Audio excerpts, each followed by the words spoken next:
BJP নেতাক hijack কৰি ৰণসংকাৰ কিমান পুঁজি পাইছে প্ৰমোদ বড়োৰ চৰকাৰে বিটিসি কো ৰাস্তা দিয়ে আছে আৰ উপৰোক্ত ভাবে 500 কোটি টাকা গুডউইল মিশনেৰ নামেৰে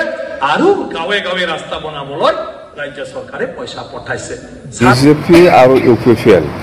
এই দুটা দলৰ বহুত নেতা কৰ্মীসকলে আমাৰ লগত আজিলৈকেও মানে কণ্টেক্ট কৰি আছে বহুত আৰু আহিব আমাৰ দলত সোমাবলৈ যোগাযোগ হৈ আছে মুঠতে এনেকুৱা হৈছে আমাৰ বিপিএফ দলত সোমাবৰ কাৰণে ইউপিপিএল আৰু বিজেপি কম্পিটিশন মাৰা নিচিনা হৈ আছে কোনে কিমান যাব পাৰে এই মঞ্চৰ পৰা হাগ্ৰামা মহিলাৰীয়ে স্পষ্ট কৰি দিলে দুটা সমষ্টিত নিৰ্বাচন খেলিব বিপিএফে কোনো দলৰ লগত মিত্ৰতা নকৰে বিপিএফে কোনো বিজেপিও কৰা নাই কোনো এজিপিও কৰা নাই কোনো দলে আমাৰ বিপিএফ দলৰ লগত এনেকুৱা যোগাযোগ কৰা নাই আৰু আমাৰ দলত অলৰেডি হাইজেক কৰি ৰণসংকাৰ সাময়িক বিৰতিৰ পাছত পুনৰ ৰাজ্যৰ ৰাজনীতিত সক্ৰিয় হৈ উঠিছে হাগ্ৰামা মহিলাৰী দুৰ্গা পূজাৰ আগতে ইখনৰ পাছত সিখন দলীয় সভাত হাজাৰ হাজাৰ বিৰোধী নেতা কৰ্মীক যোগদান কৰাই কপনি তুলিছিল বিজেপি ইউপিপিএল শিবিৰত বিজেপিৰ অংক জংকপংক হোৱাৰ আশংকাত মুখ্যমন্ত্ৰী হিমন্ত বিশ্ব শৰ্মাই মুকলিভাৱে মিত্ৰতাৰ প্ৰস্তাৱ দিছিল হাগ্ৰামাক এটা সময়ত গুৰুত্ব নিদিয়া হাগ্ৰামাক বিজেপিৰ দুই নেতাই কি প্ৰস্তাৱ দিছিল শুনক মনেদি বিচাৰিম যে বিপিএফে আমাক সাপোৰ্ট কৰক আমাৰ লগত যেহেতু বিধায়িনী দলত আছে আমি বিচাৰিম যে তেওঁলোকে আমাক সাপোৰ্ট কৰক বিপিএফও যদি আমি আগ্ৰহ প্ৰকাশ কৰিম বা আহ্বান জনাম তেহেতসকলো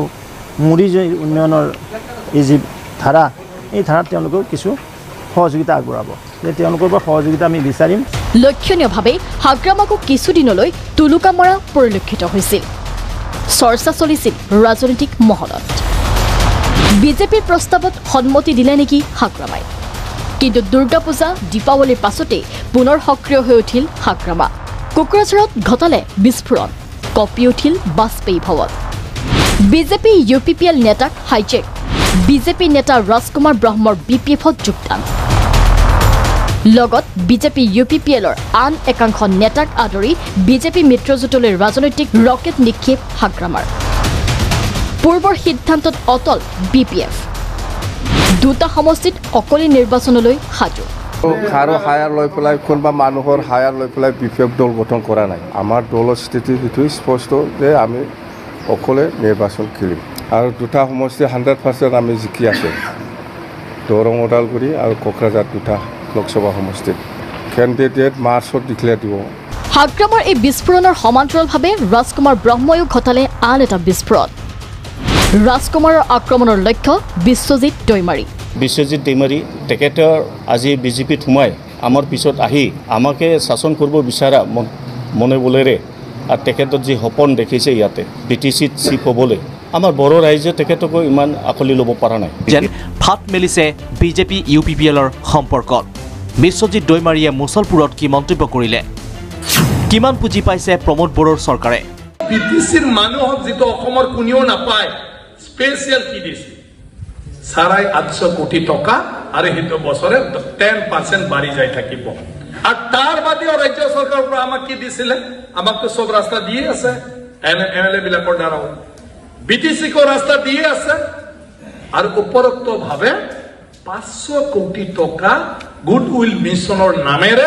আৰো গাঁৱে গাঁৱে ৰাস্তা বনাবলৈ ৰাজ্য সৰকাৰে পয়সা পঠাইছে 850 কোটি টাকাৰ বাদেও পিছে এই পুঁজিৰ সদ্ব্যৱহাৰ হৈছেনে পাইছেনে বিটিচিৰ জনতাই সম উন্নয়নৰ ভাগ শুনক বিশ্বজিৎ দৈমাৰীয়ে পৰোক্ষভাৱে প্ৰমোদ বড়ো চৰকাৰক কি প্ৰশ্ন কৰিলে এইবোৰ যদি ভালদৰে আমি কাম কৰি নলওঁ সবৰে উন্নয়ন আমি যদি নাভাবো আমাৰ মাজত ৰাজনীতিৰ নামত বড় অনাবড় বিপিএফ ইউপিপিএল কিবা কিবিৰ মাজত যদি কাজিয়া কিবা কিবিহে আমি কৰি থাকো আমাৰ ঘৰখন বনাব ইমানতে ক্ষান্ত নাথাকি বিধানসভাৰ অধ্যক্ষগৰাকীয়ে ৰাজহুৱাভাৱে বিটিচি চৰকাৰক কিদৰে হকিয়াই দিলে দিছেতো আমি পাইছেতো যিমান আঁচনি আমাৰ সাধাৰণ মানুহৰ কাৰণে ৰাইজৰ কাৰণে চৰকাৰে দিছে সেই আঁচনিবোৰ আমি চবে পাব লাগিব পোৱাটো আমাৰ অধিকাৰ পিছে এই মন্তব্যৰে কিহৰ ইংগিত দিলে বিজেপি নেতা বিশ্বজিৎ দৈমাৰীয়ে সঁচাকৈয়ে প্ৰমোদ বড়োৰ প্ৰতি নাৰাজ নেকি অধ্যক্ষ দৈমাৰী